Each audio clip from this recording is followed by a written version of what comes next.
ఆయన రంగం ఇచ్చేది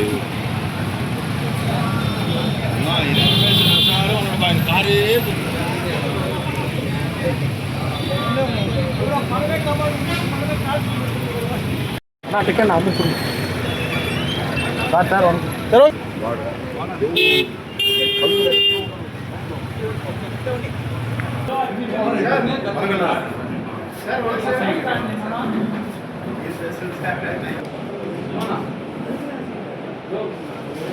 అరే కూర్చో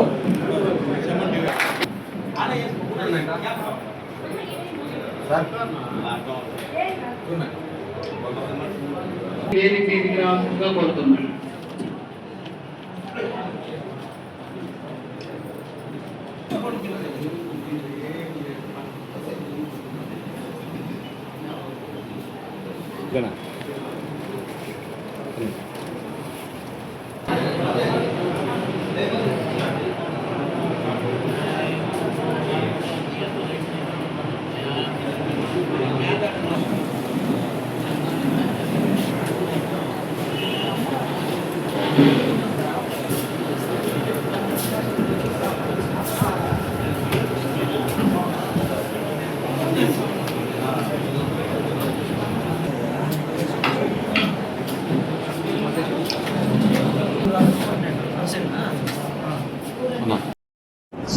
కాంగ్రెస్ నాయకులకు కార్యకర్తలకు కాంగ్రెస్ యొక్క ఫ్యామిలీకి అందరికీ కూడా నా హృదయపూర్వక నమస్కారాలు.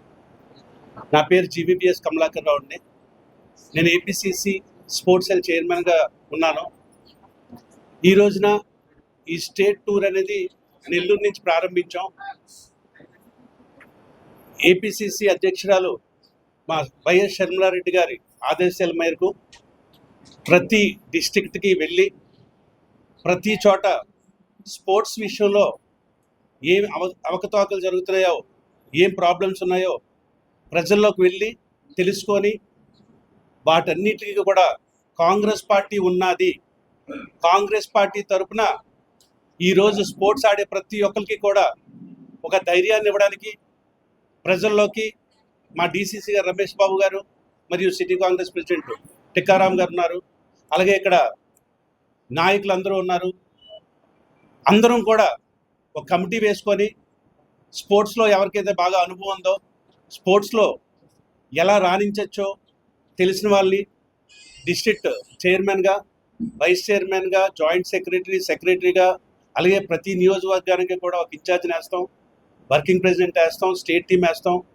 ఇదంతా దేనికోసం అంటే ఈరోజు చరిత్ర ఈరోజు మీరు పరిస్థితులు చూస్తే మీకు అర్థమవుతుంది. మొన్న జంతర్ మంతర్లో ప్రజల నుంచి వచ్చి స్టూడెంట్స్, చిన్న పిల్లల పాపం, ఇంకా లైఫ్లో నెక్స్ట్ లెవెల్కి వెళ్ళే పిల్లల్ని ఎంత దారుణంగా ఈ బీజేపీ గవర్నమెంట్ ఎంత దారుణంగా కొట్టించి ఎన్నో రకాలుగా వాళ్ళు టార్చర్ చేసి, అంటే ప్రజల్ని ఎలాగా చూస్తున్నారంటే వాళ్ళు చేసింది ఏదైనా రైటే. ఒక ఎడ్యుకేషన్ మినిస్టర్ అయి ఉండి నీట్ ఎగ్జామ్ అనేది ఎంత ఇంపార్టెంట్ అంటే ఆ నీట్ ఎగ్జామ్కి అసలు మీకు నీట్ ఎగ్జామ్ కోసం పిల్లలతో పాటు తల్లిదండ్రులు ఎంత ప్రెజర్ ఫీల్ అవుతారు, ఎంత ఫీజులు కడతారు ఆ ఎడ్యుకేషన్ కోసం.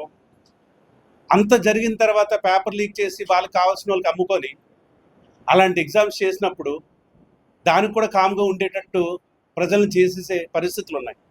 కానీ మన యువత చూపించారు, ఒకసారి యువత అంటే ఏంటో మాత్రం మనం చూపించారు. అలానే పట్టించుకుంటేనే తెలిసింది, ఎవరికి తెలియదు అసలు.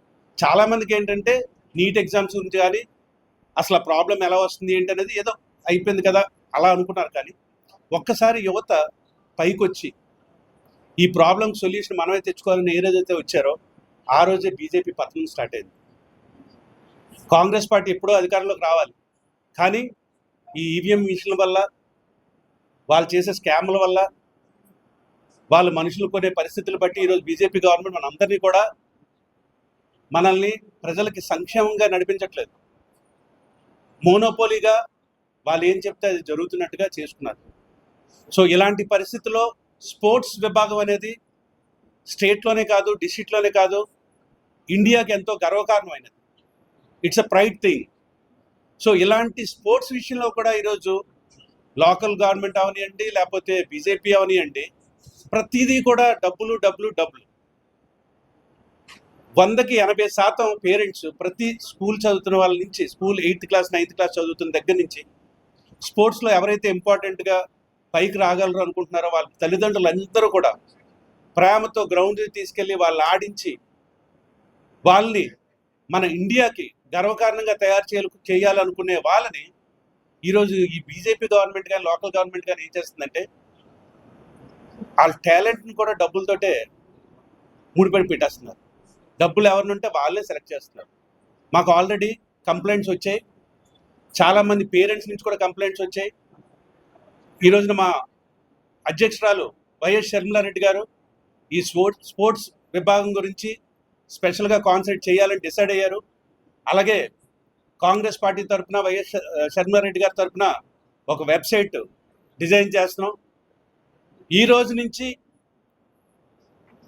స్పోర్ట్స్లో ప్రతిభ ఉండి నెక్స్ట్ లెవెల్కి వెళ్దాం అనుకున్న వాళ్ళు ప్రతి ఒక్కరికి కూడా మన కాంగ్రెస్ పార్టీ నుంచి, మన రాహుల్ గాంధీ గారి దగ్గర నుంచి, మా అధ్యక్షురాలు షర్మిలారెడ్డి గారి నుంచి మీ అందరికీ ఒక ధైర్యం ఏంటంటే గుండెల మీద చేసుకొని స్పోర్ట్స్ ఆడాలనుకుంటే మీరు ప్రతిభ చూపించండి. మీకు ఏ చిన్న విషయంలో అన్యాయం జరిగినా కూడా మీ తరపున కాంగ్రెస్ పార్టీ ఉంటుంది. చాలా స్పోర్ట్స్ అథారిటీస్ ఉన్నాయి, అందులో కూడా చాలా దారుణంగా మిస్లీడ్ అయిపోతున్నాయి. ఎనీవేస్ అంటే సార్, ఇప్పుడు ఒక విషయంలో అయితే మనం మాట్లాడడానికి ఉన్నది గవర్నమెంట్తో, ఆఖరికి స్పోర్ట్స్ కోటాను కూడా అమ్మించుకుంటున్నారంటే ఇది స్పోర్ట్స్లో క్లియర్గా ఉంటుంది. అంటే నేను స్కూల్ లైసెన్స్ ఆడాను, క్రికెట్ మాది ప్రాపర్ విశాఖపట్నం, నాకు తెలుసు అది ఎలా ఉంటుంది. అంటే డిస్ట్రిక్ట్కి సెలెక్ట్ అవ్వాలంటే ఏం ఆడాలి, డిస్ట్రిక్ట్ తర్వాత స్టేట్కి సెలెక్ట్ అవ్వాలంటే ఏముంటుంది, నేషనల్ సెలెక్ట్ అవ్వాలంటే దానికి ఒక పర్ఫార్మెన్స్ ఉంటుంది, దానికి ఒక సర్టిఫికెట్స్ ఉంటాయి. సో జాబ్ ఇవ్వాలన్నప్పుడు అకార్డింగ్ టు సర్టిఫికేటే ఇవ్వాలి. మరి ఆ విషయంలో కూడా డబ్బులు తీసుకొని ఎవరికైతే సర్టిఫికేట్ లేదో ఆడికి జాబ్ ఇవ్వడం అనేది అది మూర్ఖత్వం. ఈ గవర్నమెంట్ల గురించి మాట్లాడడానికి ఏమీ లేదు. బహిరంగంగా మీ అందరికీ చెప్తున్నాను, రాబోయేది కాంగ్రెస్ పార్టీ అధికారులకు 100%, మీకు అందులో డౌట్ లేదు. ఎందుకంటే ప్రజల్లో ఒక వైబ్రేషన్, రెవల్యూషన్ వచ్చింది. బీజేపీ గవర్నమెంట్ మనల్ని ఎంత దారుణంగా ప్రతి ఒక్క మానవుడిని, ప్రతి ఒక్క పాపులేషన్, ప్రతి ఒక్క పర్సన్ని దారుణంగా ఆడుకుంటున్నారు మనకు. సో 100% మంచి రోజులు వస్తాయి. నెక్స్ట్ ఎలక్షన్లో వాళ్ళు రిగ్గింగ్ చేసి 5 ఓట్లు వేసినా 10 మంది ఎక్స్ట్రా కాంగ్రెస్ పార్టీకి ఓటేస్తారు. మా అందరికీ ఆ నమ్మకం ఉంది, ప్రజల్లో మీ నమ్మకం ఉంది. చేంజ్ వస్తుంది సార్. మీరు అన్నట్టుగా నెక్స్ట్ నుంచి స్పోర్ట్స్ అనే కాదు, ఏ విభాగంలో కూడా కాంగ్రెస్ పార్టీ తప్పు చేయకుండా పర్ఫెక్ట్గా తీసుకెళ్ళి ప్రజలందరికీ మంచి సంక్షేమం ఇస్తుందని ఈ సభాముఖంగా నేను తెలియజేస్తున్నాను సార్. ఇంకా 100% ఇప్పుడు డిఎస్సి స్పోర్ట్స్ పర్సన్ మీకు ఒకటే ఎగ్జాంపుల్ అండి. ఇప్పుడు వైసీపీ గవర్నమెంట్ అడుగుతుంది, మొన్న మీరు తప్పు చేశారని, వాళ్ళు వచ్చి టీడీపీ వాళ్ళు వచ్చి తప్పు చేయలేదని ప్రూవ్ చేసుకోవాలి, లేకపోతే దానికి స్టేట్మెంట్ ఇవ్వాలి. అంతేగాని నువ్వేమొచ్చి అప్పుడు లెక్కర్ చేసావు, ఇచ్చేసావు, అది అవన్నీ మాట్లాడటం కాదు. What happened is happened. నువ్వేం చేసావు అడిగినప్పుడు దానికి కరెక్ట్గా సమాధానం ఇవ్వాలి కదా. నేను ఒప్పుకోవడం ఏంటి, వాళ్ళే ఒప్పుకున్నట్టు, తప్పు చేసినట్టు వాళ్ళే ఒప్పుకున్నట్టు. ఇప్పుడు బీజేపీ తప్పు చేసింది కాబట్టి వాళ్ళ మినిస్టర్ని ఇమీడియట్గా రిజైన్ చేయించారు. తప్పు చేయకపోతే ఎందుకు రిజైన్ చేస్తారు? ఒక గవర్నమెంట్, ఒక ప్రైమ్ మినిస్టర్ లెవెల్లో ఒక ఇండియా గవర్నమెంట్ అంటే ఏంటి? They are head of our India, head of our family. తప్పు చేయడం అనేసి రిజిగ్నేషన్ చేయడం, చంపేయాలి అసలు. అలాంటి ఇంతమంది ప్రజలతో ఆడుకోవడం అనేది అది చాలా తప్పు సార్. అంటే నేను మాట్లాడే వర్డ్ తప్పు అయ్యింది, చంపేయాలని. కానీ వీళ్ళు ఎలాంటి వాళ్ళంటే పిల్లల్ని రేప్ చేయడాలు, చిన్నపిల్లల్ని, అలాగే దారుణంగా దొంగతనాలు చేయడం, ఇలాంటి పరిస్థితుల్లో ఉన్న వాళ్ళకి శిక్షలు వేస్తారు చూసారా.